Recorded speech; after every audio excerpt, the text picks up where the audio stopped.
All right, guys, welcome to episode 2 of the podcast. My second guest is Bryon Jones. He's an acquaintance of mine that I've met in recent months, and I thought it'd be good to have him on and see what his thoughts are on just where he's going and the film industry at large, really. Um, Bryon, introduce yourself. Say hello to all of the 3 viewers that I have currently going for my podcast. Mm, Well, my name is Bryon Jones, writer, director, creator of things, mainly focused in filmmaking as a writer and director, but also soundtracks and various other things that have to do with the film world. hmm It's happy to be here, man. Thanks for having me. Yeah, of course. Actually, the first episode that I recorded last week, I'm posting on a schedule of every Saturday. So last week's episode actually just came out today. It was with an actor that's in theater. It was a fun one. He's an older friend of mine. But yeah, I mean that's a lot of titles. I got to say, I got to give myself some more titles. I would feel a lot better myself with that many titles. I really, How's it? I How's it should, been in the I in need the to include podcast like, world? um, I like it. It was a little bit of work to set up in the first place. Yes. But now that everything's set up and I've got a system going of how things are getting released, and then I've got tools set up to be able to generate clips and things like that. Um, Hmm. I'm I think a lot of podcasts they try to they don't hit the ground running with all of their infrastructure set in place, and now all of mine is set, ready to go. I've got all the social media up and going. Um, the podcast host site that's up and going. And Mm. so, yeah, at this point, I'm just ready to hit the ground running, and I got a system going, and I'm pretty confident about it. And you're from You're the pretty. Dayton area, right? Yes, I was born in Springfield. I currently reside in Kettering. So, how close are you to Dave Chappelle? Funny story. Just a couple months ago, I actually went and saw him at a one of his more personal settings, and that was pretty awesome. He had Was it a show? Donnell. It was. He Mm. had Donnell Rawlings in there. He actually opened up for him. That was hilarious. And a special guest. God, I can't think of his name, but the special guest was dope too. So it was pretty crazy, man. I Mm. mean, seeing Dave Chappelle in arm's reach was kind of mind blowing, actually. Was he what was his material like? Curiously, being in person compared to like his uh, Netflix stuff. I think when it's in person, so this is the second time I saw him. Mm. Um, in person, he's more like off the top of the head. Okay. As when he does stand up on Netflix, you can tell he kind of got it scripted, right? At least the subject matter. hmm It's pretty interesting, man. You never seen? No, not live. I've just seen his online material. Gotcha, gotcha. Well, But you're as soon closer as you now, said right? Springfield, Kettering area, I'm like, he may have seen Dave Chappelle at one point because that's where Funny he lives. story though. Everybody's seen him like not in a show, just out walking, and I Yeah. finally got to see him that day, just out and about walking. It was pretty interesting, man. Hmm. So you started. When did you get started making films, and when did you officially make your company Space Dive Media? And also, why the name Space Dive? All right, which one do you want me to answer first? All of them at the exact same time. Right. Take I your pick. start. I actually started making films in 2020 during COVID. Actually, hmm funny story. I had been thinking about doing like a documentary. This was right in the midst of all the social injustices that was going on, hmm and I kind of wanted to make a documentary on it, but that kind of fell through. And the guy I wanted to link up with, he said, "Well, why don't you just write some short films?" Not having any type of background or schooling in film, I went and wrote maybe 7 short films in Okay. maybe 3 weeks. And yeah, man, I came back to him and had all the films. We picked the best one that we thought would work, and I went and did my first short film. And that was in 2020, 4 years ago. How old were you when you did that first, got your first taste of it? 4 years ago, I would have been 32, Ah, a late bloomer. late boomer. Do you wish, was it something that you thought that you had thought about getting to before, but you just didn't, weren't, you just didn't take that step to get into it? Or was it something that now that 4 years later in hindsight, you wish you had started sooner? I think everything happens for a reason. Um, my background is in like music. Mm. So creating instrumentals, rapping over them, writing for people, stuff like that. And I never thought about doing like a music video or anything because I always think they're too simple. I Right. would rather tell a full story. So that's kind of how I went from that. And not to mention, I'm just a fanatic of film, and I had no idea, African American growing up in, you know, Springfield, Ohio. Who knew that there were communities locally that actually created film? Yeah. So, man, it was just crazy to see that, you know, I could start in film, and I haven't looked back since. So actually, that reminds me. Um, well, give me your perspective on the Dayton area of filmmaking in terms of in the last 4 years. Do you think you've seen the film community actually grow substantially, especially after COVID, from when you started? Well, actually, I was living in Columbus when I actually started. Oh, okay. No, that's even better. Moving, That's a lot bigger of a city. yeah, man. Columbus is, I think there's three cities that's heading Ohio right now. Cleveland at number one, I think, and then number two and number three is a tie between Cincinnati and Columbus. Hmm. All Um, of our so, sports teams holding down the forts. you feel- right, right. So yeah, man, I think I definitely, like I said, I did not know the film community was as big as it is. So, in Hmm. real time, I'm definitely watching it grow. And one of the reasons I actually started this podcast was because I think a lot of the film business seems to be moving into the Midwest. Hmm. So Atlanta grew into what it is now. Over the last 6 7 years, and then Nashville is a big scene now. I've I talked to did not some. know that. Yeah, it is a big scene for filmmaking. It's not just music now. It's actually a fair. It's a hub for filmmaking now, and Nice. we've had a number of films with some big names shot in Cincinnati, and then recently, Superman was the new Superman that's being filmed is filmed in parts of it was filmed in Cleveland, to my understanding. Yeah, yeah, Saw some behind the scenes of that. I'm actually kind of excited to see what James Gunn does with the DC universe. yeah, man. I've been following him, and he's one of the directors, and I guess every director is kind of part writer, right? Mm-hmm. He he loves it. Like he's genuinely excited to go out here and make this film. So I'm excited to see it. Mm-hmm. We're good to It see was kind of the crypto. What's his name? The dog. I forget. um, Is it just I crypto? don't know. I don't know. It's the dog. It's the famous Yes. dog. The dog with the Did you cape. see how he was like going in, just like perfecting the suit?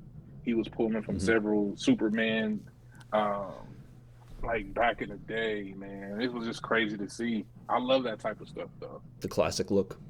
Yeah, man. Mm-hmm. Going back to what I was talking about with the podcast, I think right now, the industry is obviously in a weird spot with the birth of AI and also the transition. A lot of the middle of the road budgets in terms of filmmaking have kind of died off. We don't really see a lot of that in theaters now.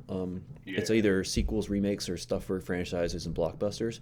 And then you have the really niche films that, pop up every now and then, like other than A24 indie films that are released into the mainstream theaters. And my anticipation with this, especially with all the business that's moving to the Midwest, is that the what was it? is that we're going to see a bit of a bubble burst when it comes to big blockbusters and sequels and franchises. Other than Mhm. DC will probably lead Marvel, I'm anticipating, just because it has, people want to see that franchise actually do good. Because the studio's kind of stiff Zack Snyder. I'm a big Zack Snyder fan. I mean, yeah, he has his storytelling flaws in my opinion, but I think stylistically and tonally, I liked what he was doing with DC. Personally, I don't know how you feel about it. Um, Um, I I enjoyed his extended cut.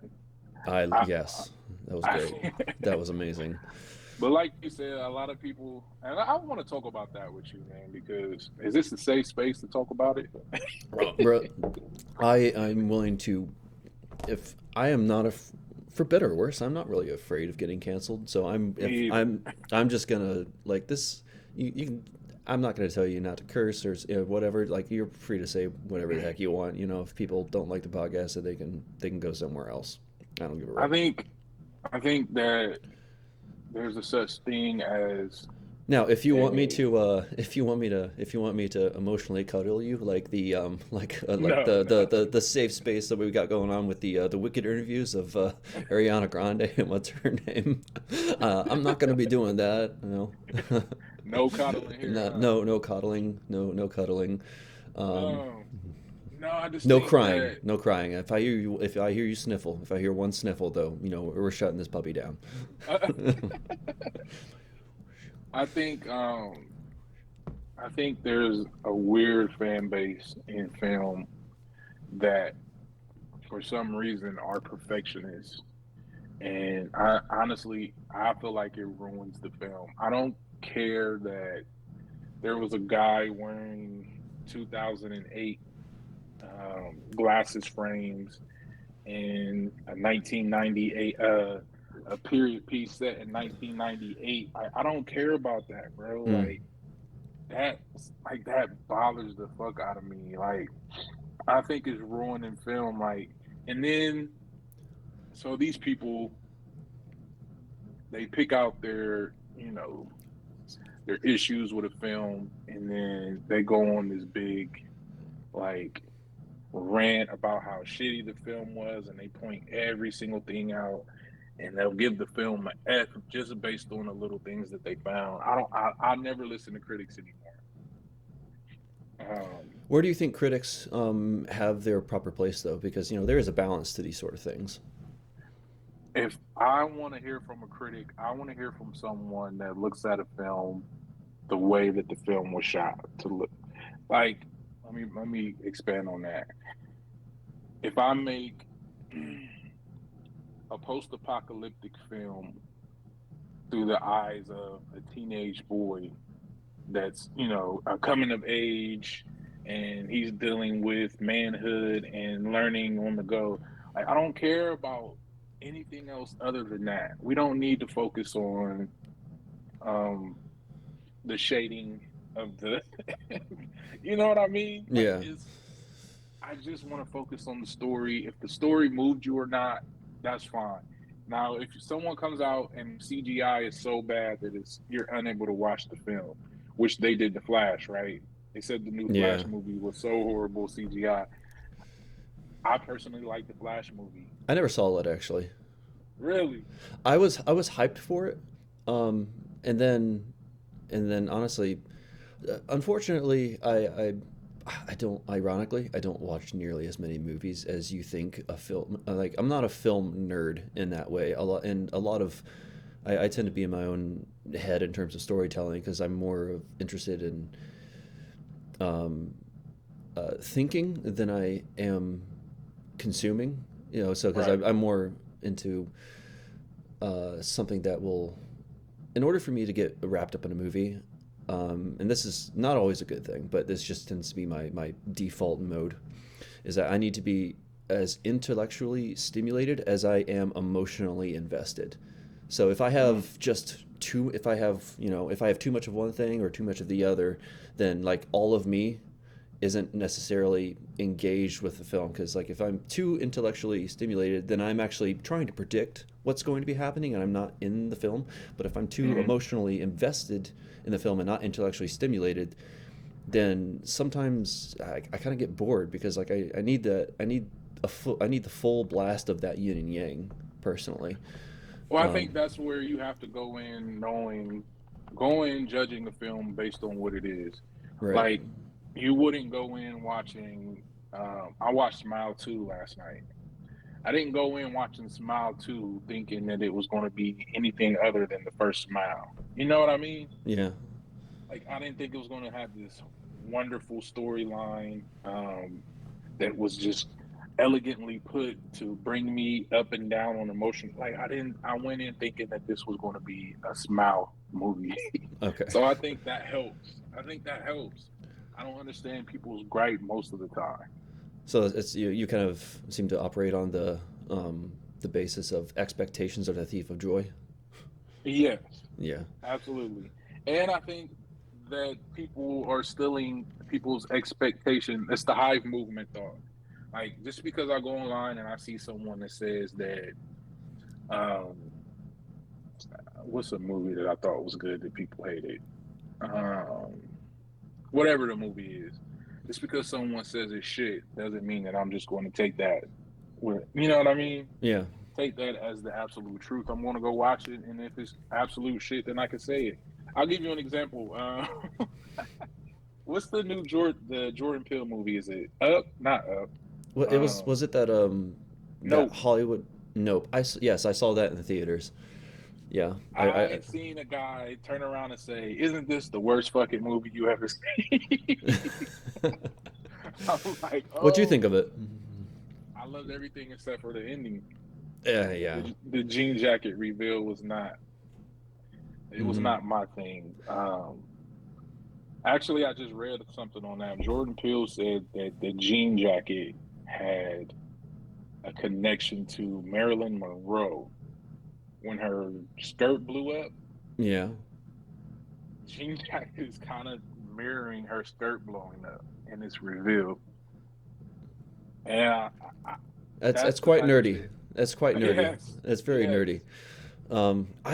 I loved. I was thoroughly entertained with that movie, but I was also honestly kind of frustrated. Like that. Because I was really interested to see how they were going to tie in the foreshadowing with the ape, because they kept on cutting back to that sequence of the ape going mad and killing people. I Um, love that, by the way. and I never understood how what the point of that was. I never saw what the connection was. It looked like it was basically mirroring what the other storyline was in a metaphorical way, but I never when Yes. I first watched that I never got that connection. And there was other like little things I that weren't explained to me. This is my, the intellectual side where I start, if there's an off balance somewhere, then I just kind of dive in that one direction. Hmm. There was a that like zombie looking old lady in the veil in the stands that got her own close up, and I thought there was going to be some weird twist and everything to tie the ape, her, and then the UFO all in, and they all stayed in their separate things, and some things didn't get explained to me. Well, um, you know, the lady was, yeah, tell me about the um, lady. What was the lady, if you know? I would like to know. well, it's a Jordan Peele movie, so we may never know, right? But I think the lady was tied into the chimp because the chimp tore the lady's face off. Oh, Um, okay. and then you remember, what's I my thought she was a guy's name? zombie or something, No, because she looked like a zombie. she does. And the fact that she was just randomly in the crowd would probably threw you way off. Mm-hmm. And then the guy, what's the guy's name from The Walking Dead? Oh, it's on the tip of my tongue, but yeah, I know who you're talking about. Stephen Young. Yes, so he Yeah, was the child that the monkey fist bumped. I do remember that. I do remember picking Yeah, that up. Yeah. Um, but no, yeah, but that I film don't. was definitely really entertaining. That was the first Jordan Peele movie that I've seen. I have yet to see Get Out, and I feel like I need to because Really, that has a lot of hype behind it. Um, Get Out is lovely. so let's get into your work and pivot a little bit. Yeah, first, why did you choose the name Space Dive Media to put your things under? Um, well, actually, I actually started with Who We Are Media, Mm. and that was just reflecting on. a goal of mine, which is to put, um, more people of color in front of the lens and leading roles as well as supporting roles. Mhm. So, Do you feel that's um, lacking in today's industry? not as much, not as much. But I think, um,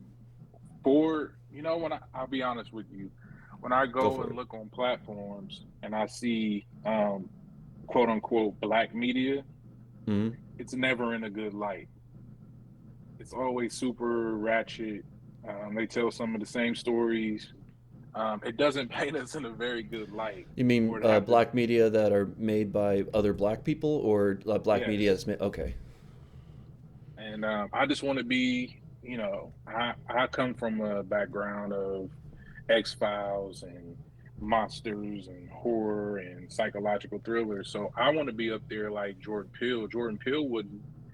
I've never seen a Jordan Peele film that was in black media or black films category. So I always thought that was kind of weird.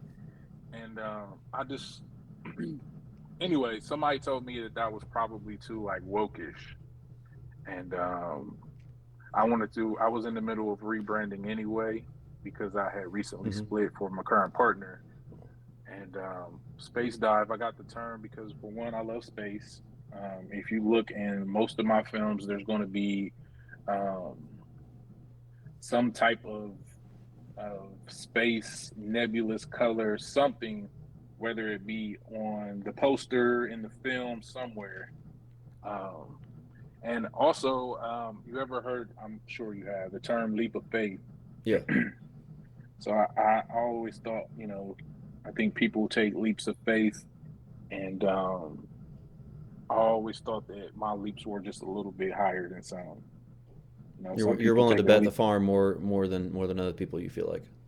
You understand? So Yeah. my space, my leap of faith is from space.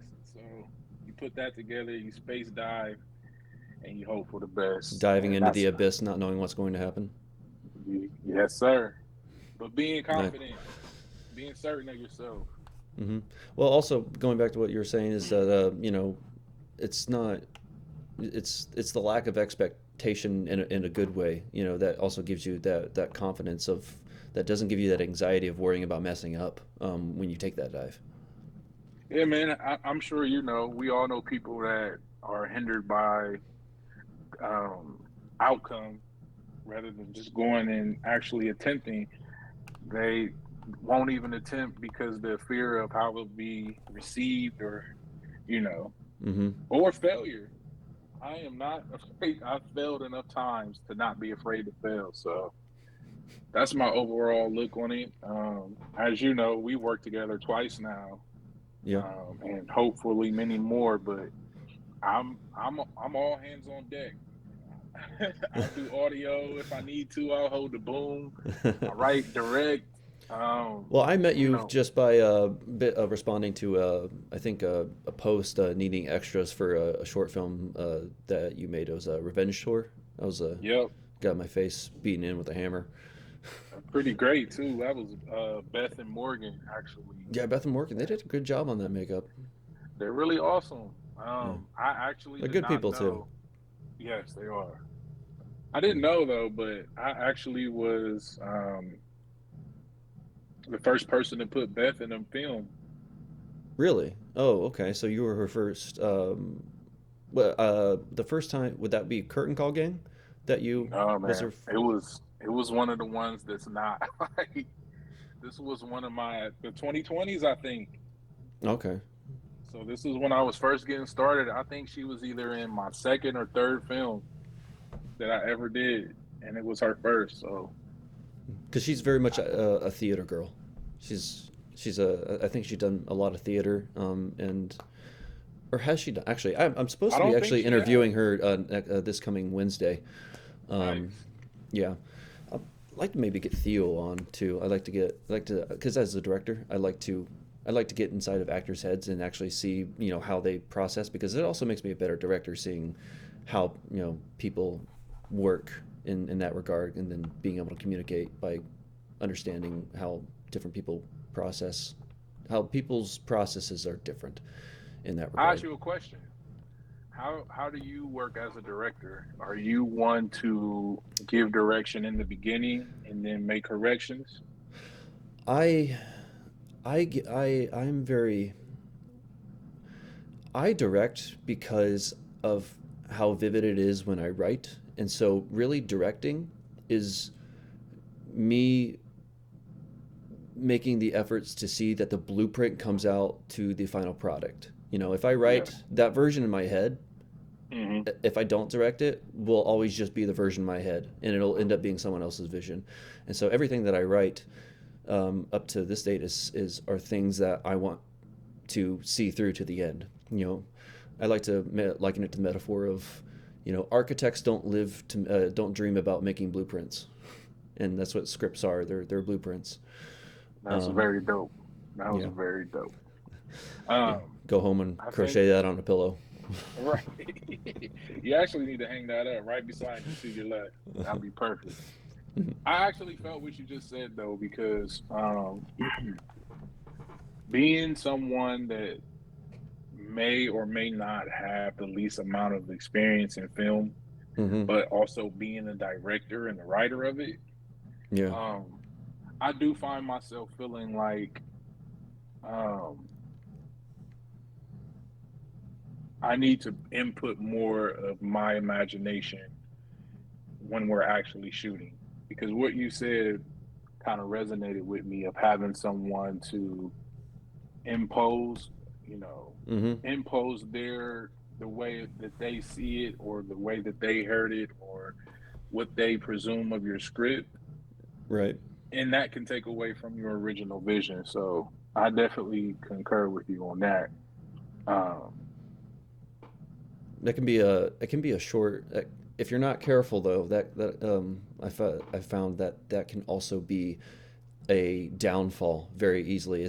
You're walking a tightrope when it comes to being in control as much as you like. So when I go to direct, like say an actor, I have a very most of when it comes to directing actors, at least mhm, 80% of it is casting the right person. right. That's the vast majority. Like you can if you don't get the right person, you're going to be over directing them to try to put them into the vein that you're trying to stick them in. And so most of good directing is actually just casting the right person. Either they get the character right off the bat, or you're going to have to micromanage them to And you hate that. unlevel to an unhelpful degree. And And then it doesn't even sometimes be, you're and the sorry so sometimes when you get an actor that you don't want, it's also you don't get that person that you're sometimes you're stuck with who you're stuck with just because of people's availability and you know the budget of the script and all those things, and then you have to actually step in and try to manage that person in that fashion. And it's not mhm. fun when you're trying to micromanage them. Ideally, you just want to give them a couple directions that are very vivid, and then they hit the ground running. But that's mostly done in the casting, in my opinion. I think also when you over direct or over correct with an actor, then 9 times out of 10 they're going to shut down, and you Mm-hmm. won't get as much emotion. You won't get it. Won't it will translate just horribly on screen. I think that's why I take from some of my favorite directors to where like Tarantino said he doesn't direct in the beginning. He lets an actor act, and then if there needs to be correction after we get that take, then he goes and directs. And I Mm-hmm. like that because I want to see what did you envision this character to be when you read the script. And if it aligns, then we're good. One take, right? Right. If not, I need to come in and make, whatever corrections that need to be made. But I agree with you 1,000%. I've actually been on a crazy run lately with working with some awesome talent. Um, Theo, of course, I thought I started with Theo, Beth, Jessica, and Jason, and Vince. Hobart. He's awesome. Of course, I met you, um, Patrick, and God, Timothy um, Cox. Timothy Cox. Funny you say that. Actually, I'm scheduled to do a podcast with him in 2 weeks, I think. So Man, just I'm awesome getting booked out. individuals. Yeah, I'm getting booked out, and I'm excited because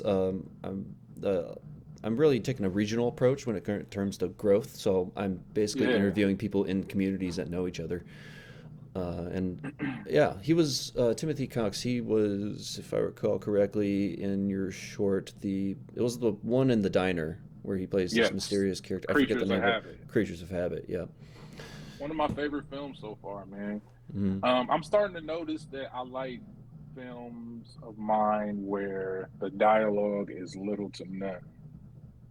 Less is more. Um, Less is more, but not from an important standpoint, more of the difficulty in it. I shot one silent film with no dialogue, just music, and that till this day is like always fighting for number one in my film. Um, I know which one you're talking about. Yeah, I remember it. Almost Blues. Yeah, it was the one where people are going on dates. I think is Yeah. it? Yeah, What's it called? Speed dating. speed dating. Yeah, I didn't even know that was still a thing. And then I didn't I either. yeah. Is it? I, I, I'm assuming it is. I'm sure there's still that. I think I did see an ad for it once, Uh, um, on like Instagram or something like that in a local area. I'm like, I don't know if I want to do that. Like I'm single, but I ain't that single. Like you feel me? Not that single. I'm not that single. Like I am single when I want when I By want to be. choice. I am yeah. Um, so Curtain Call Gang, that was I think to this day, your largest film in terms of production goes, and it was 28 minutes long. Talk to me about the setup and the desire and the execution of going from making the film that you made before that to making that leap and the decision to do something a lot bigger. People always ask me what's the hardest thing that I ever had to overcome in filmmaking, and I would say that would be just opening my fucking mouth, man. Like, I had no idea that going on Facebook and posting in a group would bring me so many connections with so many dope people. Mm. So, I was actually kind of just stagnant with film. I was making a bunch of shorts, and the production value it was going inch by inch. You know what I mean, as Mm-hmm. far as getting better. But then, um, so I did the 48-hour film contest, and I did a pretty good film with Theo and Jessica. And while we're sitting there talking, we watched what is that Western on Netflix? Um, I don't know. well, it's an African American cast on there. It's a show, not a movie. It's a movie. Django Unchained? No, not Django. Oh, I didn't think you were talking about Um, Django. but anyways, I was sitting there and I'm thinking in my head like, man, I would love to make a Western. And I don't know where Theo says, man, it'd be dope to make a Western. So I shit you not, man. Like I'm a big guy on like letting things be, Mm-hmm. and if it's meant to happen, it'll happen. Anthony, when I tell you in less than a month, I had everything rolling and planned to shoot. It was crazy, You wrote man. that script? I wrote the script. I write all my scripts. Mm-hmm. Um, but again, I had to find somebody to shoot it. I had to find extras. I went on Facebook and posted, and Ben McLean actually responded. And listen, man, when I tell you, I thought I knew at least the basics of film. Mm-hmm. Him and Job taught me so much on Joe that Palmer? set. Huh? Joe Palmer? No, Job. Oh, Job. Okay. I don't Yeah. think I've met him. Yeah, man. They taught me so much, just even how to direct a little better, how to control a large crew, how to control a large set. And we were able to shoot that in 3.5 days, man. How large was the crew for Curtain Call Game? It was not as large as it needed to be. Of course, that's how it works out.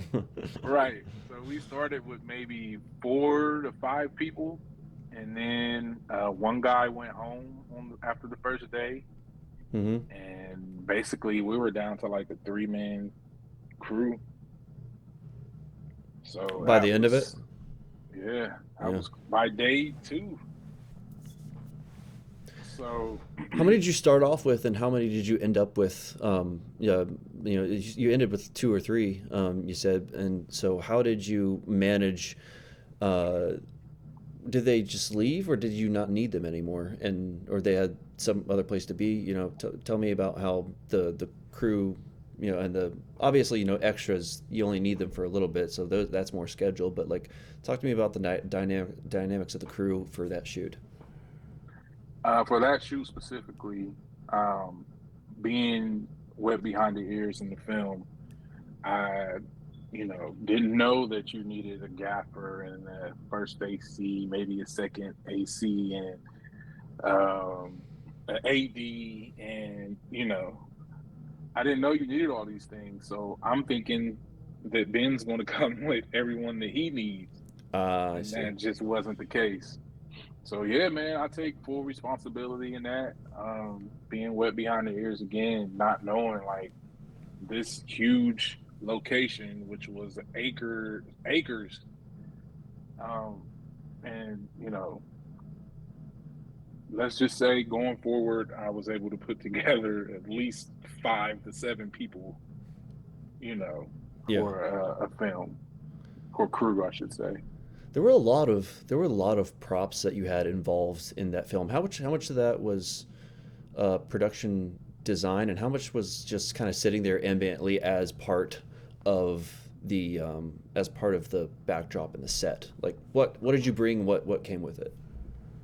Everything that you see there that wasn't on the main actors was a part of that location already. Hmm. Um, so Interesting. Terratown is the name of it. I actually was looking for a location, and I was at work at the time, and I asked, my coworkers if they had knew a place that had like a Western theme to it, and they ended up telling me about Terratown, and I reached out just on a whim, and again, there goes the opening your mouth, the Yeah. thing I was most afraid of. And they say, hell yeah, you can come and shoot. We set a date, and you can use anything that is plotted on this land. So, I mean, we may have had to move some things around, but every prop that you see, including the guns, was already a part of Terratown. Hmm. Well, that's But I a will that's a say, very lucky break. hey, listen, man. Yeah. I will say though, I take pride in doing the wardrobe. I Yeah. was wardrobe there, man. I I dressed all the main characters. Everything was off Amazon. Do you still have that trench coat, that duster? Hell yeah, and the cowboy boots. But the dopest piece in that whole film to me was, and it's not because it was my character, but on Frank Diamondback Jones, Hmm. um, his emblem is a little different. So his what do they call it? Not emblem. The Cowboys wear that it goes right up under their collar. You know what I'm talking about? Oh, the pendant. Is that what it's called? The Something like pendant? that. Yeah, and it's like the necklace you're talking about, right? Yes. So his was actually a real Diamondback's head. Oh, okay. If you if you look at the duel scene, there's a close up on that. It's actually a real Diamondback head that I got off Amazon. Somewhere in Texas sold them for a pretty cheap amount, but it's pretty awesome to me. Stuck like shit though. What was the thing about Curtain Call Game that you are most proud of in Mm. terms of the result, and what was your biggest lesson that you took away from being your largest production at that point? as a director? The best thing that came out of the curtain call was me kind of like finding my balls, man. Like Mm, it forced me to, well, out of my comfort zone. I have anxiety a little bit, and I'm an introvert as well. So being around that many people with that big of a set, just there was no way that I could be introverted or, you know, right. having anxiety attacks and shit. So just showing me how to be a leader, man. That's what you do as a director and producer. Mm-hmm. You have to lead that thing to victory. So that was my biggest takeaway from it. And I use that, of course, moving forward on anything that I do. And then, I'm sorry, what was your second question?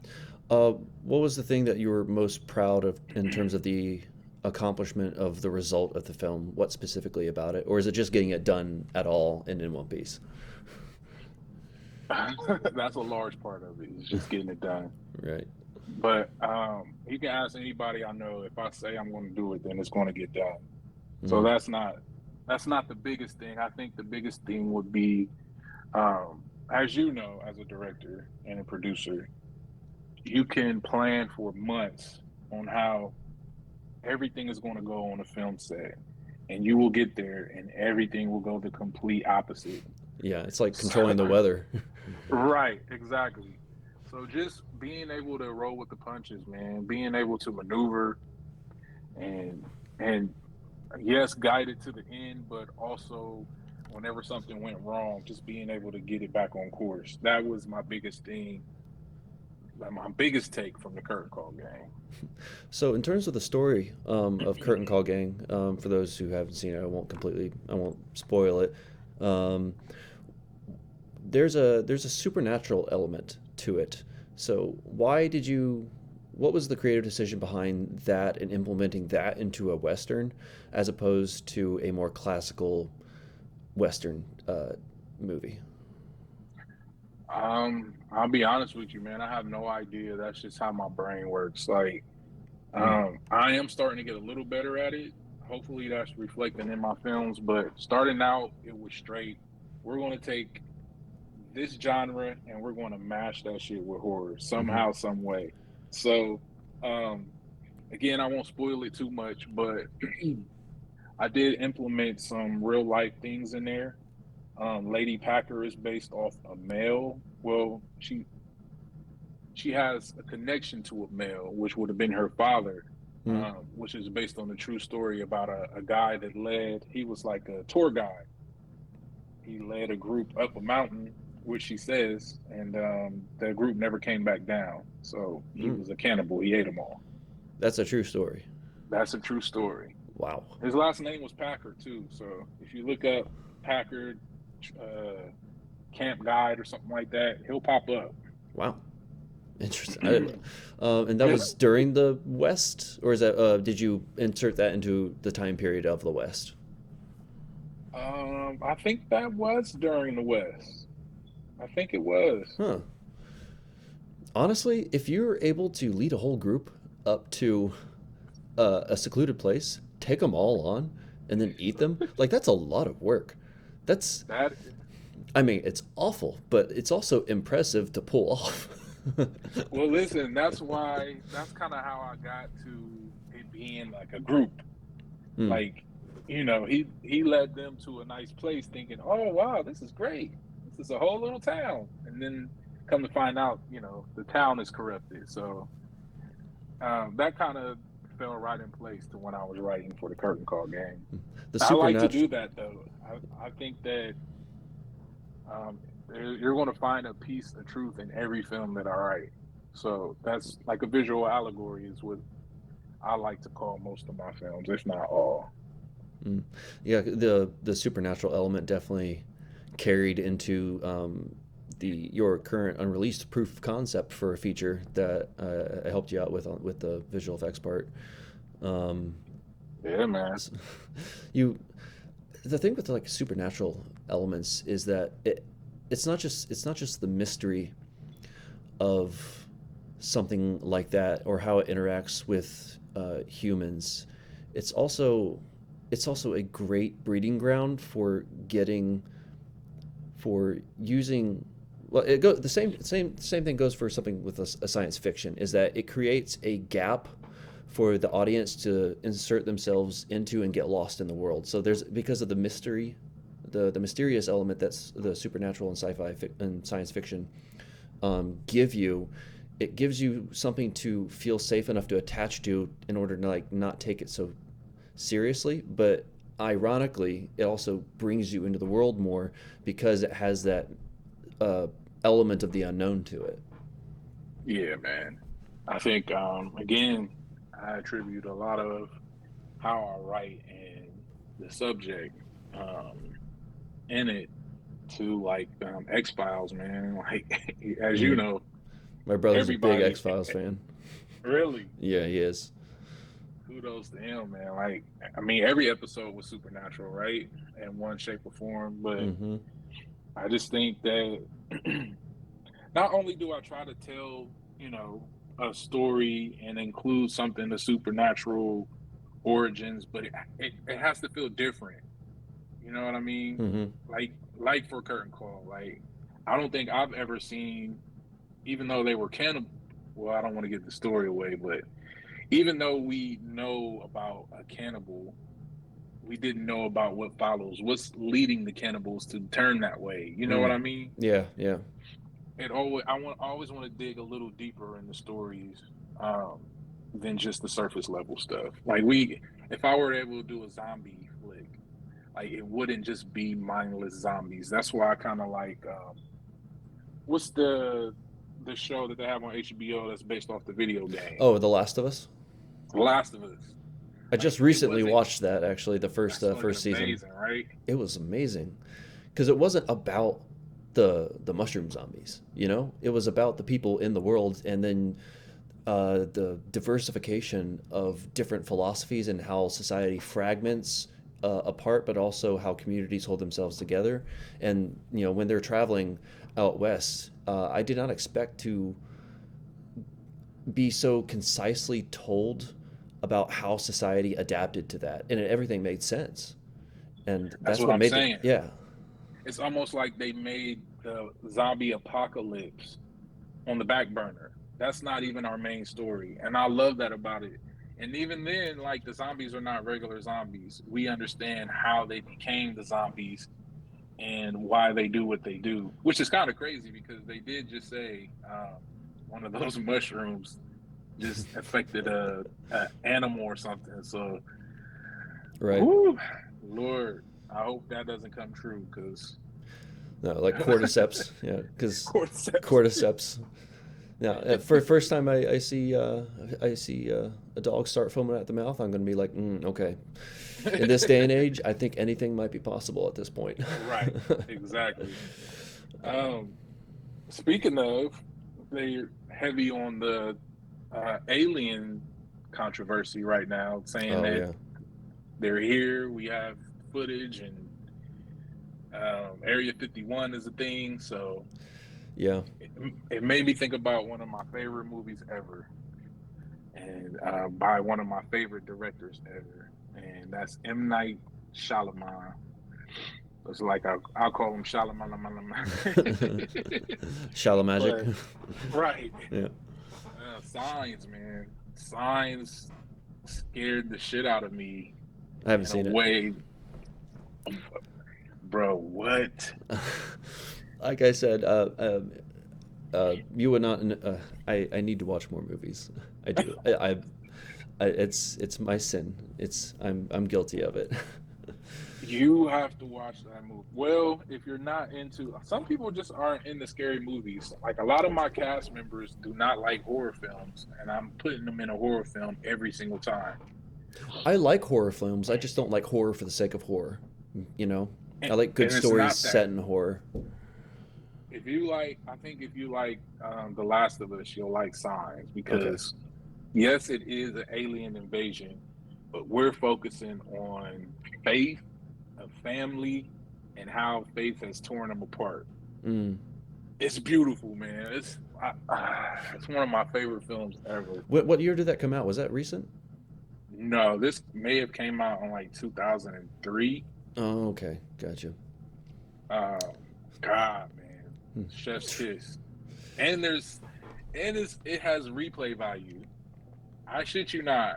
I went and watched it, dude. I seen some shit that I didn't even see like the first 10 million times that I watched it. I mean, Absolutely crazy. I'm always up for a good movie. My brother probably every time I mention a movie that I haven't seen, my brother that I should see, or like, for instance, I have not seen the movie Seven, and I know it's a You're very breaking my good. heart, I man. Yeah, I know. I spend most of my time writing. It's uh, I'm told I give history teacher vibes. Creatures of Habit was loosely based on in like a seven realm. I Okay. pulled from seven when writing Creatures of Habit. Actually, me and you should link up, dude. They're about to actually put seven back in the theaters Oh, for, really? yeah, to Okay. actually save that. So we got to do that because that's I'd be game. horrible. Yeah, that's. I think Interstellar actually came back into theaters in IMAX for very briefly. Um, Can I? Is this a safe space? I have seen Interstellar. I have seen Interstellar. Like, I'm not that bad, but yeah. Can I tell you that Uh I oh. didn't I didn't think Interstellar had replay value, dude. Yeah, I mean, I could see that. I mean, if you were about to say that Interstellar was not an amazing movie, then that would have been a whole different dogfight right there. No, but I do think you can take 20 minutes off of Interstellar and then have the same impact. Yeah, it does have a slow start to it because It's it is a three super hour. slow. Yeah, but I like a good slow burn though. If Do you? as long as the payoff is there for Mm, it, because I don't like burning just for the sake of burning, which I think is honestly a mistake a lot of indie filmmakers make is that they they think the burn, a slow burn is great for the sake of the burn, and they take their time getting the. I think the one of the bigger mistakes I think indie filmmakers make is that they insert way too much nuance during the slow burn of the film, and they don't, hmm and they focus so much on their version of the nuance that they don't always give a good payoff for the audience, and they think that the nuance that they inserted is the thing that makes the film amazing in their mind, especially when it comes to writing a script that is longer and it does take more time to get invested into it. And I think that's one of the biggest mistakes indie filmmakers make is they get too lost into the weeds, and when they hmm get out of the weeds, they don't reward the audience for their patience. I would like to focus on that though because I think again that the indie scene is kind of starting to form as a hive mind, Mm. and as a filmmaker myself that wants to be different, sometimes I feel like my films aren't always received well because they don't follow the typical um, slow burn or um, it has to look a certain way, has to sound a certain way, Hmm. has to feel in a certain way. I think that is a silent killer, honestly. I mean, What's your take on that? the well, just as an observation for um, the stuff that I've seen from you, is that you definitely want the audience to be entertained right off the bat. You want to get them into the action, almost may I dare say in a Quentin Tarantino manner. Appreciate that. I can definitely see some influence in term stylistically, especially maybe not necessarily exclusively, but it definitely showed itself in Curtain Call Gang. Yeah, man. Yeah. Appreciate that. Hmm. The second I saw that punch in zoom on the shot, I'm like, yep, right there, right there. I appreciate that.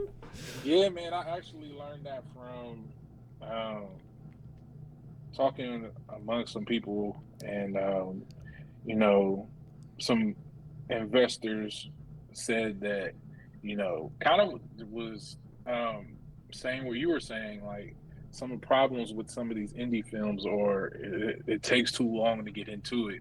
So I Yeah. took that in my mind, and I'm like, well, fuck it, man. Let's. My very first like serious film was The Dreadwood Sins, Hmm. and literally 10 seconds into that film, someone is getting their throat slit and blood is everywhere. So gore caution if you can decide to watch it. Yeah. But ever since then, I'm like, well, got it. If you want someone to be invested in your film, Hmm. you start out with a bang. So that's been my philosophy on that. Hmm. I want to get into your what you're working on right now. That also, I helped you out a little bit with your proof of concept. Oh God, I'm so sorry. I'm the name of it is Kazu. What's the Kazoku. Kazoko? Yeah, it's a cyberpunk, um, almost Karate Kid type setup, if I may. Well, I'm thinking more specifically. I mean, obviously, I'm not going to spoil it because it's not even finished right now. But it has a supernatural element to it, but it's set in a cyberpunk world where there's a decent amount of action that takes place as the center stage for the main character, as well as the Yeah, man. protagonist. Why did you decide to go into the world of cyberpunk? Because that is all with cyberpunk, especially at an indie level, it's you either get it right or it doesn't get pulled off because we with the resources that we have available to us we do our best, but it's definitely a big risk in terms of whether or not the production gets pulled off in a manner that pulls the audience in at the indie level specifically. So tell the audience a little bit about the proof of concept that you're working on right now. Um, so I just had an idea. My life kind of got flooded with a bunch of cyberpunk stuff. So I was watching Dread. Not Mm. sure if you're familiar with that I film. watched the original. Yep. I actually just beat Cyberpunk 20. What is it? 20. 20 2077 is what it Yeah, was. I I I actually want to play just that beat that. game. I want to play the game, Oh but man, it's yeah, badass. It's badass. yeah. And I always wanted to do an action film. I have yet to do an action film. So, one day I just kind of got this um, world in my brain um, where it's set in a dystopian future with some cyberpunk influence. Hmm. And, again, that visual allegory is coming out. Um, but I know, even as an indie filmmaker, that in order to actually bring that cyberpunk aesthetic to it, you're going to need funds to do so. So Right. after writing it, I said, you know what? I'm not. I'm tired of doing this on my own. I'll go broke trying to do a cyberpunk film. So, decided to kind of make it into a proof of concept to see if we can get some funds in it. Okay. So proof of concept comes out. People Mm-hmm. people think it's great. Um, give me treat. I want you to let's role play here a little bit. I'm a producer. Mm-hmm. I like the proof of concept, and what you're doing. How would you pitch? What are you going to do more or do differently with the full version of the story that you would tell a producer in order to hook them?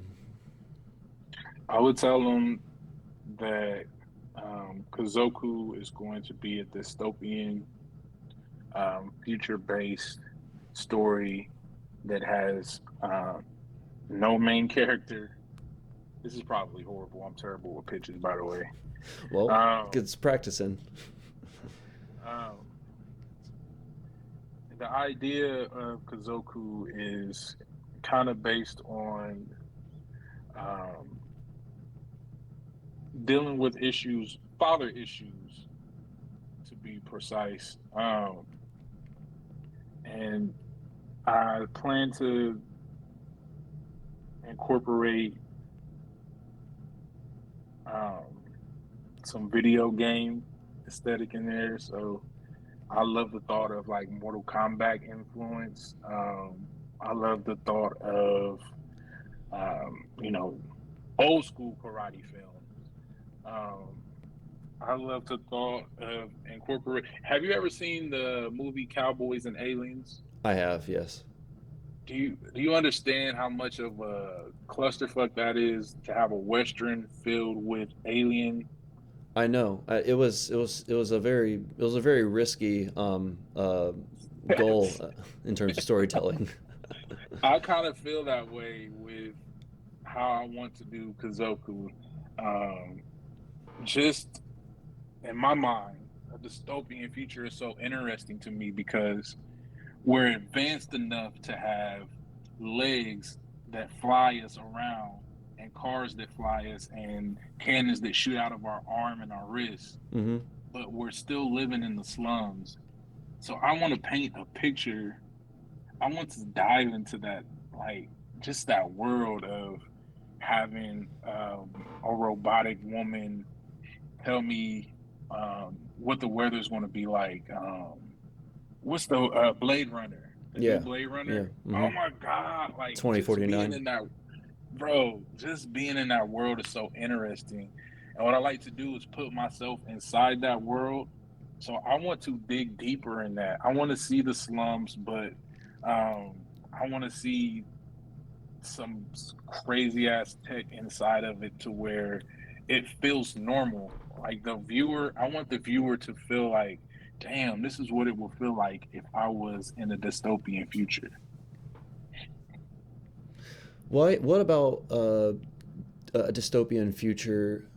Do you think, what are the type of moral lessons that people would be able to take away from experiencing and living in that world? Because just in terms of cyberpunk, it's really like a futuristic 1980s take Yes, on noir. It's fundamentally basically noir at its that's heart. exactly what it is. That's Um, exactly what it is. because noir is usually it revolves around death, and it always has that touch of like Friedrich Nietzsche sense of nihilism to it. Is that like there's a sense of hopelessness, but we're still living in it. So, what type of hope do you think can be found stylistically and morally for characters in a dystopian world, specifically, relating to your proof of concept? Sure. So in my film, um, there's kind of, I think, again, the thing about dystopian worlds is um, they're always fighting for something, right? Mm-hmm. So in my world, you have separate stories that are going on. You have the main story, which is um, kind of the world. The world is in the dystopian future, so it's like a power struggle over resources just to live, right? You Right. have that going on, and it's a part of the story. And then we bring in Shinji, who is on a quest to not only find his father's killer, but he has kind of his own community that's relying on him. But then we go on the other side of that. So here goes your good and evil, and you have Mabuse, who's kind of fighting for the power as well to be able to do whatever he wants to do with it.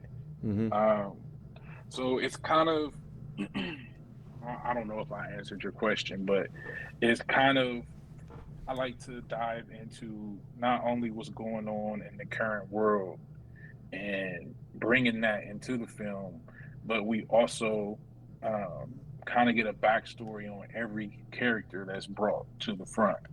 Right. Does that make sense? Mm-hmm. That's something that I didn't know I did, but Theo kind of pointed that out. Like in the Curtain Call game, it's every single character kind of gets a little backstory to them. So just diving in that in the future, I think, and I think it will be super dope to do. I sense some anime influence in terms of that style of storytelling, of getting a little look into Absolutely. the back of everyone. Have you seen uh, Afro Samurai? No, no, but I know about it. Yeah, Well, I know you know Scorpion I do. from Mortal Kombat. Hmm. Have you seen some of their newer movies like Scorpion's Revenge?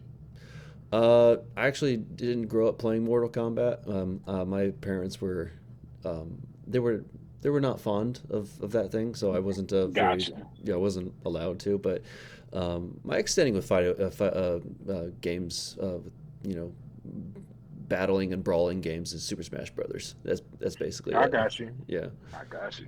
Hmm.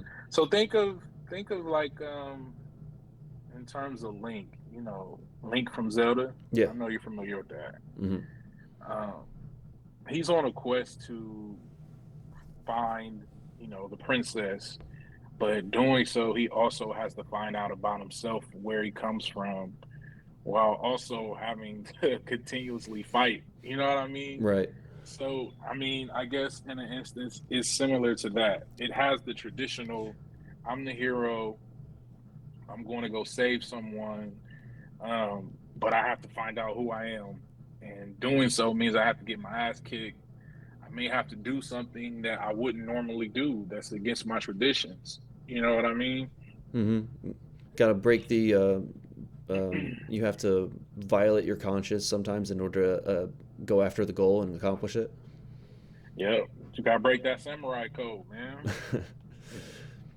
So, what type of movie and story do you personally find yourself always becoming more emotionally invested in? um, I am currently writing another film that kind of made me realize that I like to touch on films where someone is broken all the way down, and we have to follow this character as they're putting the pieces back together. Right. Um, I think I think that resonates with me a lot. You know, through my personal life, there is a lot of me in most of my film, if not all of my films. Mm-hmm. So, of course, with the horror aspect or the thriller aspect, um, I think just giving content that makes someone think, makes someone sit back in their chair, put their hand on their chin, and say, like that's the gold mine in a lot of my film. So I Yeah. would say that. Is there a And I think common? I don't think I think the whole genre thing for me is kind of out of the door. I don't know if you can really put all of my films in one genre. You got a question? What type of motif when it comes to character development do you find yourself struggling? What's the hardest challenge for you when it comes to writing characters in terms of their emotional arc and their development? I think the biggest thing so far is not the main character. It's the character that needs to progress the story. Um, I think the way that I write, usually I'll have the ending done Hmm. first or second, and then I'll have the beginning done. But I need to figure out who or what is going to progress this main character into, you know, act two, act three. So I think that would be my hardest thing is just kind of finding out those key pieces, whether it be like you said, a character or you know, an event that takes place that gets them to that second and third act. Okay. Yeah, that can definitely be something that's very difficult. So like when I'm working on writing I have my second feature, a second feature that I wrote that's written that's like 170 pages and it's a drama. I've learned how to write scripts off of that one. The current feature that Congratulations, by the way. Thank you. The current the last biggest thing that I wrote was the feature that's still being worked on right now because it's a nightmare of a headache. Um, that's the one with all the visual effects in it. That's where there's two thirds of the film has basically a visual effect shot in it. Holy shit. Yeah, that screenplay was, I think, 45, 47 pages, but it was a drama, and so it Hmm. translated to an hour 20 movie. Um, and so when I was writing the next story that I finished, that's 170 pages. It's called The Shape of Reality, and we go inside of the main character's head, who is inside of a simulation that goes wrong. The AI managing it steps out of its boundaries in order to try to help him, but Hmm. his because he's a repressed person, his psyche fragments, and then all of the different parts of himself that he has trouble rectifying manifests itself as different versions of him. And so, in order to escape the simulation without getting um, killed from being unplugged or something like that, he has to rectify a deep childhood trauma that caused him to lose his love for art in the first place, which is where um, his repression is based in. And so I that was a very it was a very complicated script, and I spent I think 2 years working on that one. But when I finally finished it, I saw what it takes to kind of write the scripts that I like to write, Hmm. and that taught me more about writing just doing it than all of the videos that I've ever watched about the art of Yes. writing combined, like Yes. tenfold. And so going back to what you were saying is that you have to you have to go balls to the wall with it. You got to go outside your comfort zone and do something that the best place to be is the scariest place to be. Yeah, I Um, agree. mhm. And so And the film that I'm writing right now that I've seen what it takes to write a feature script, because it was hmm. 170 pages, I had some wiggle room to be able to tell that a complicated story like that because it is a longer script. Hmm. But now my current goal is to try to write a classic 120-page script with just as much depth and philosophical thought about morality and the afterlife when it comes to being able to concisely. I took away the wiggle room that Hmm. having a long script gives you the advantage of, and now I really want to see if I can write just as good and complex of a story, but within 120 pages, and it not feel like it's dragging on for forever.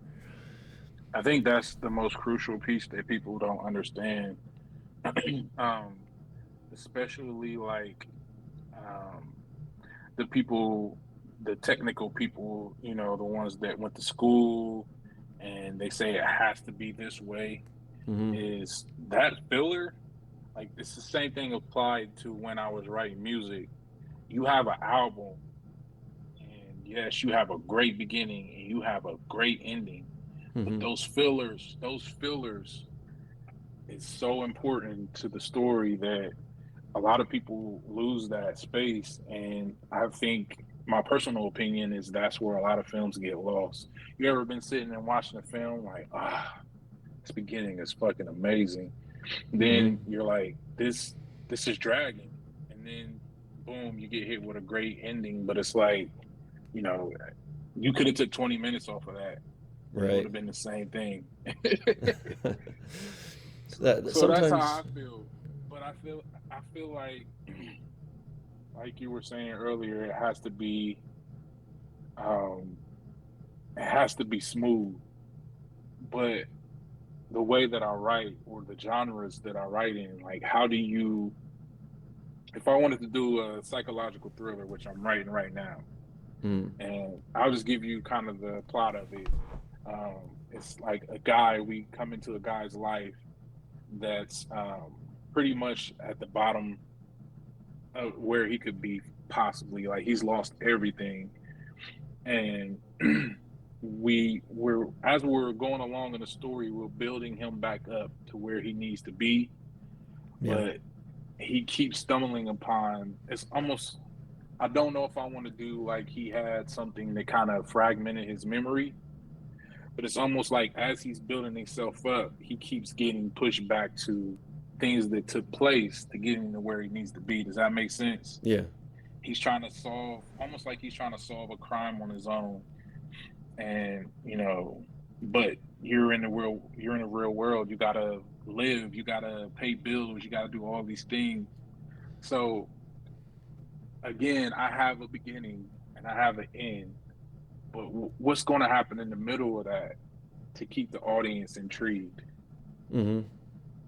is where I'm at with it right So it's being now. able to keep them entertained, keep giving them value, but being able to not drag the story on in order Yes, to actually get to where you want to go. Because, like, as the creators, we're hyped for the ending. We want to just get to the exactly. point where we give the audience the thing that caused us to want to create the story in the first place. And so it's adding value in that transition of that storytelling, in like Act Two, to to give the audience the reward for their patience Hmm. without boring them on the way through that journey. Man, and I think it's more difficult than people. I don't think I've ever heard anyone say how difficult Act Two is. Yeah. It's really hard, man. At least for me, or maybe Hmm. some people write different. Maybe some people can do Act Two, Act Three, and they have trouble with the beginning, or vice versa. Act One, Act Two, and they can't do Yeah. three. But for me, Act Two is a bitch. Generally, actually, if the you can kind of deduce that when it comes to, especially it's more noticeable with indie filmmaking, is that you can deduce where their weak spot is Uh-huh. just when they describe their favorite part of the act that they're using to pitch the story to you. So if they tell you everything about Act Three, then they probably Hmm. struggle with the second act because Yeah. the beginning's the big beginning. You have all of your characters and your starting point, and but people who say struggle, who write great second acts, and they're great at build up and suspense, especially in genres like horror or thriller. Hmm. They're great at the entertainment and the action. Um, I know that they struggle with Act Three, the ending, because their strength is Hmm. in the suspense, not the payoff. Right. Hmm.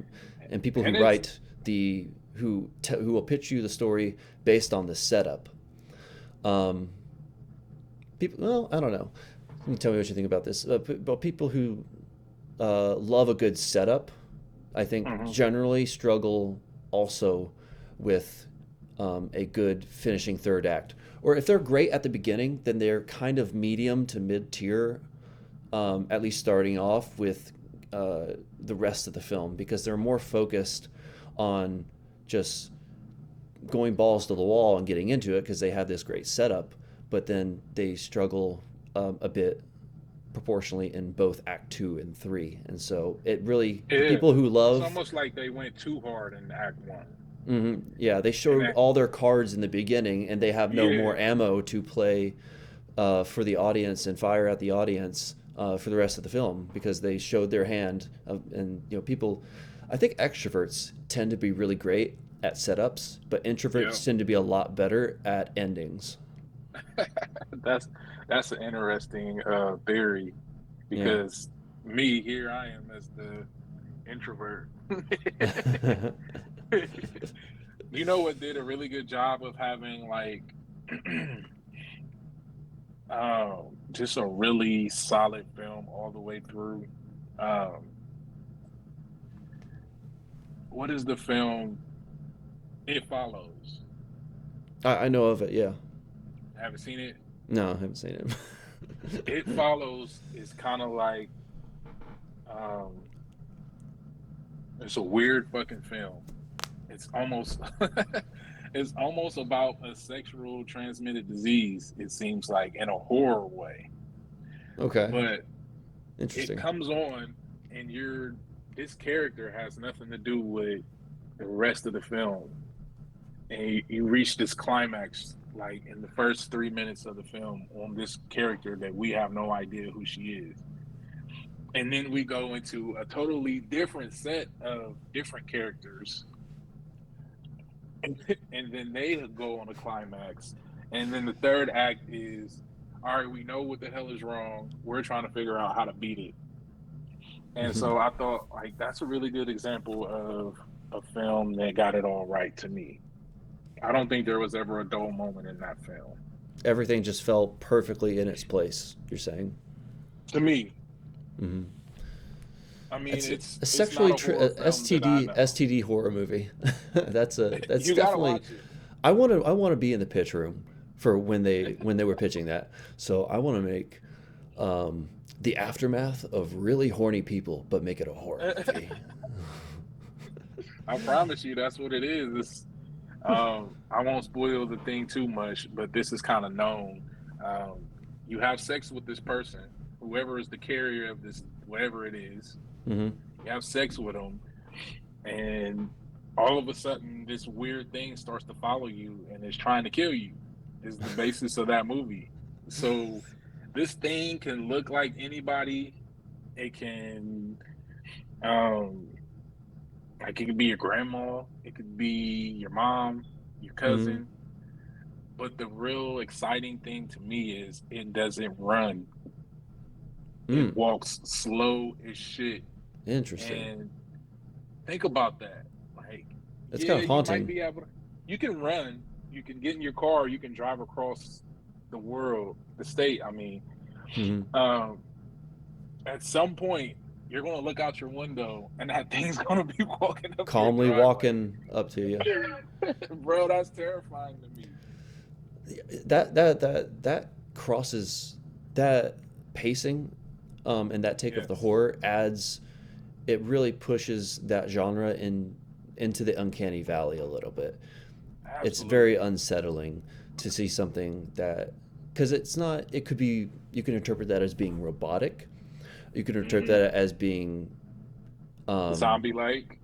zombie like, or maybe even psychotic in that manner, if it's Hmm. sentient or conscious. But I'd have to see the film, obviously, to see what the take on that was. But when it comes to storytelling, for doing something that is disturbing in that way, generally Hmm. what's the things that are most disturbing are the things that act um, the most normal.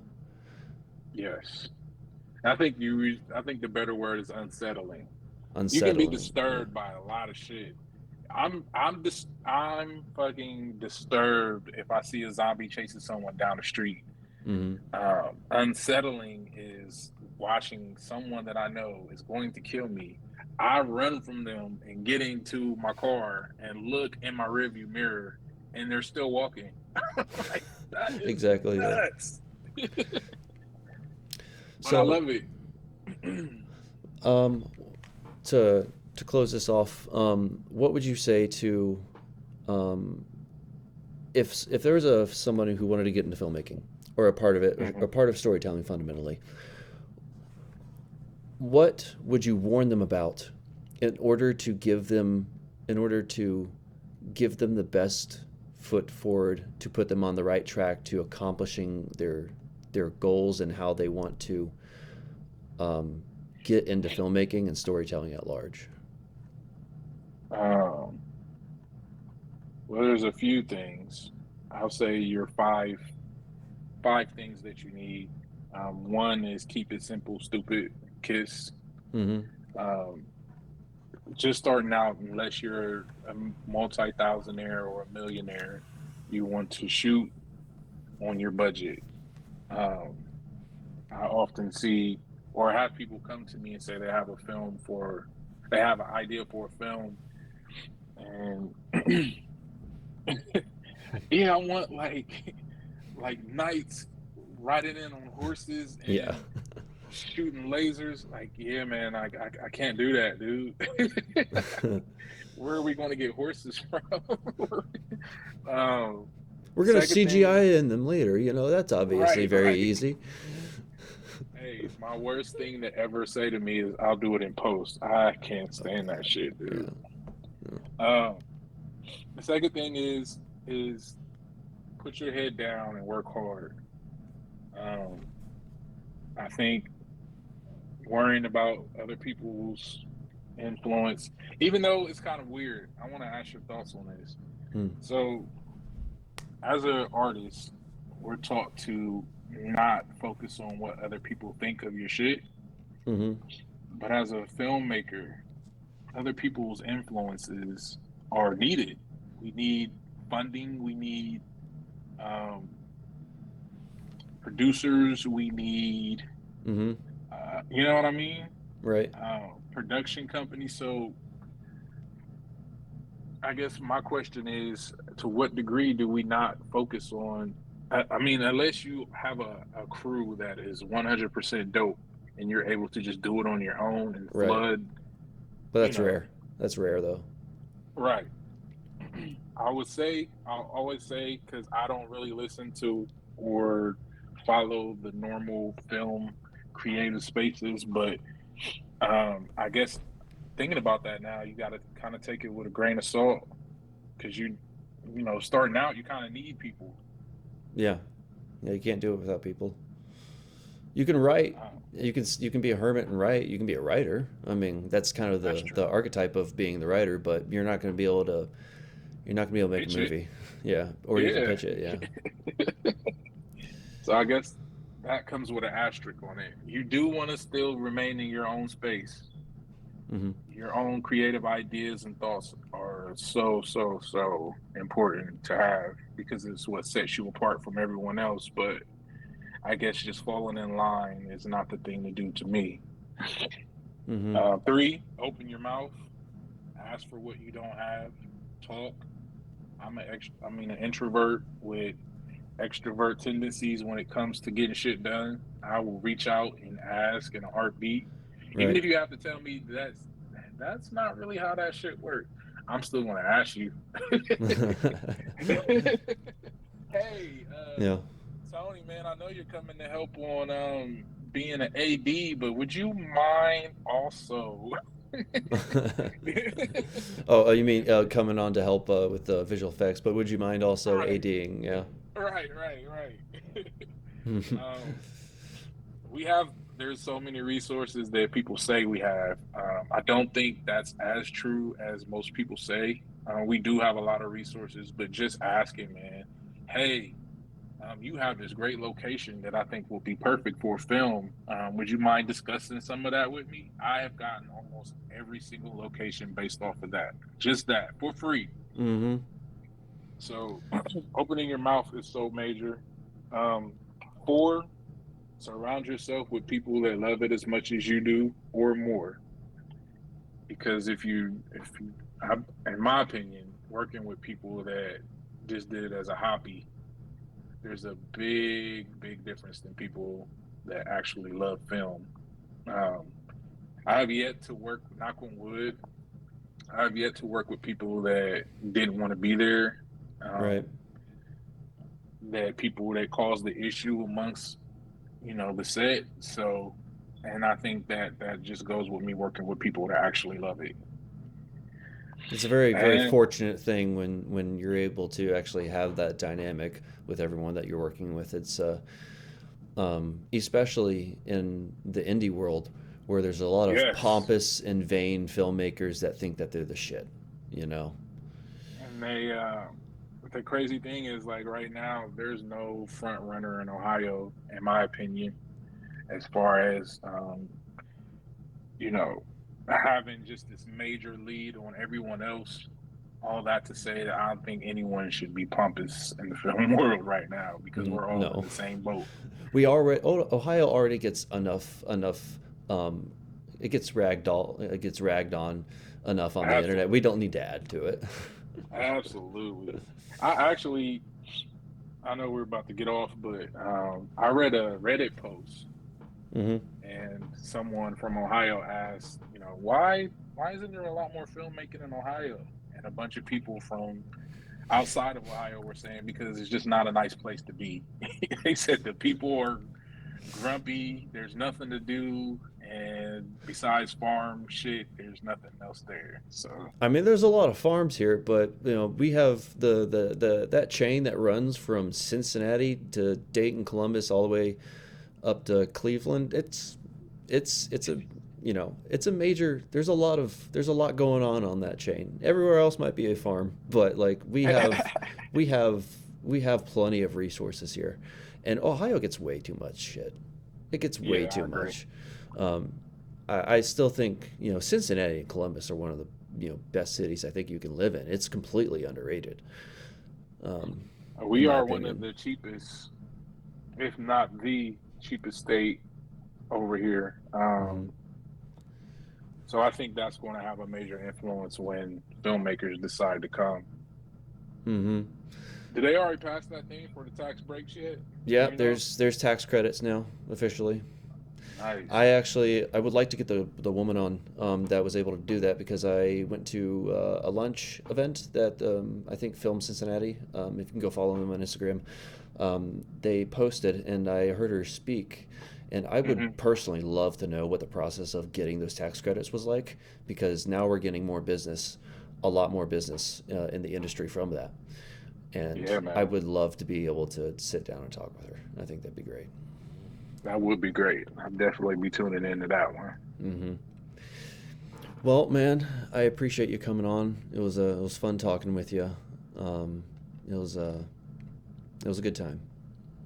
Absolutely, man. And you have to go watch those films that we I will.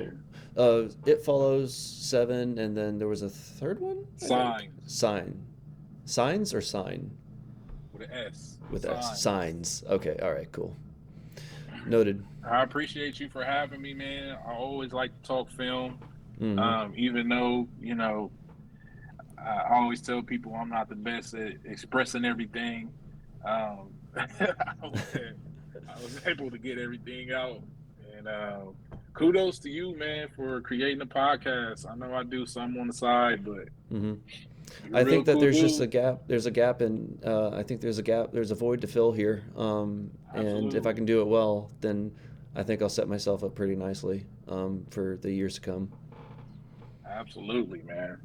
So, well, good luck with your endeavors. I'm sure I'll be hearing from you again. And let me know. Let me know about Seven coming to theaters. I think I'd be interested in that. It's soon too, by the way. So we gotta go do that. All right. Also, I want to talk to you about this new flick. Okay. All right. All right. Listen, no CGI, I don't think so. We should be good on that. No Okay. Well, VFX. then what am I gonna do then? No, I can do a That's lot of why. things. That's why we gonna talk. That's why we gonna All talk. right. Well, Brian, have a good one. Thanks again. I appreciate it. All right, man. Peace. Peace.